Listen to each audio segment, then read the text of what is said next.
I started when I was a teenager working as a barista at a coffee stand and kind of fell in love with coffee back then, but I didn't get into coffee professionally until about 6 years ago or so, 7 years ago.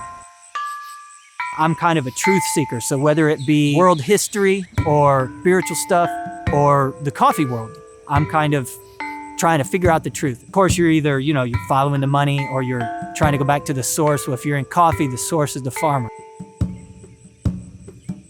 I stopped listening to the marketing and the news that was out there, and I just started connecting with farmers around the world and people with different co-ops and things like that, and started traveling to Oregon on my own. I didn't do any of this sort of curated stuff. It was always going on my own or striking out on relationships on my own and trying to figure out from their perspective what's really going on in the world. Where have you guys come from? What have you been experiencing over your career as a coffee farmer? Where are things today? Studying all the coffee tree varieties and figuring out what is it that people really like versus what is the industry pushing on people.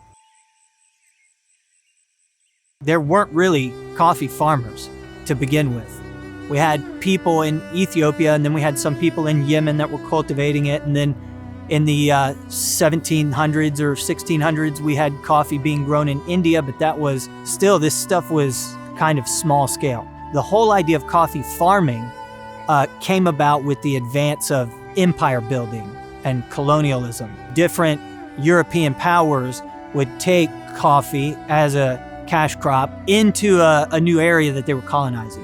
And then they would start to develop it there, and they would develop the industry there. Their sort of MO from the beginning was, let's make as much money as we can. These were of course new concepts to the people in those areas.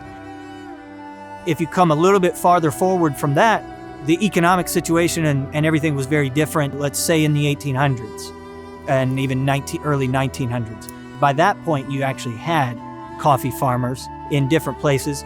Their cost of living and everything was a lot lower than it is today. So the idea of a lower yield was okay because they could still earn enough to support the family in those current conditions.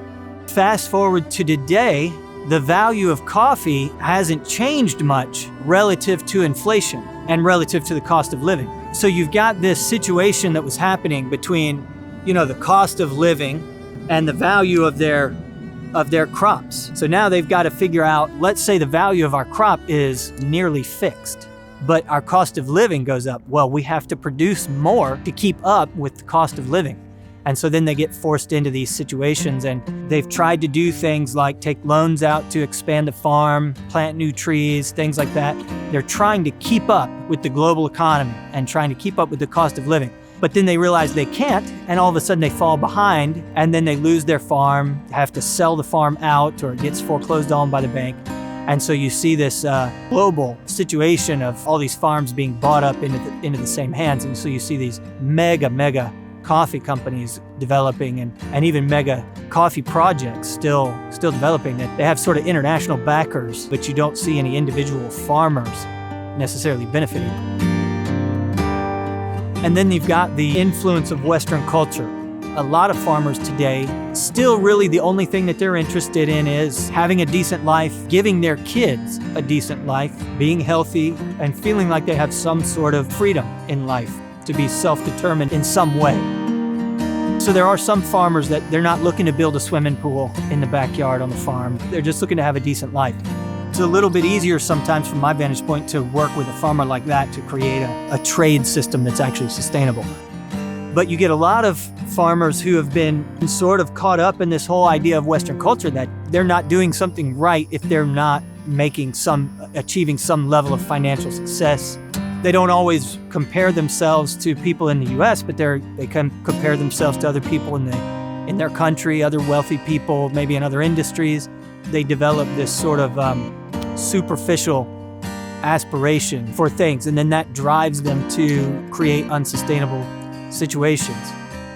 I was on a trip in Nicaragua, and I was there to meet with coffee farmers about buying their coffee, and I'm realizing that they've been educated basically by the chemical industry. So they're all struggling with different issues as far as plant disease, plant pests. They have sort of similar issues as most coffee farmers around the world. So we get out there and we start walking around the farm. You can tell that they've been instructed to do things a certain way. Everything is basically somebody told me to do this, somebody told me to do that. So my response is, what did your ancestors have to do out there in the jungle to get that to grow like that? Whenever they wanted to start a new compost pile or do anything like that, they would walk out into the jungle and get some soil from the jungle and bring it over to the farm to start their compost pile with. So I'm asking them, what have you done over there to help that grow as lush and thrive the way that it's thriving? And then they're all looking around at me like, well, we didn't do anything. And I'm saying, exactly. Essentially, you've been miseducated by people that wanted to sell you something.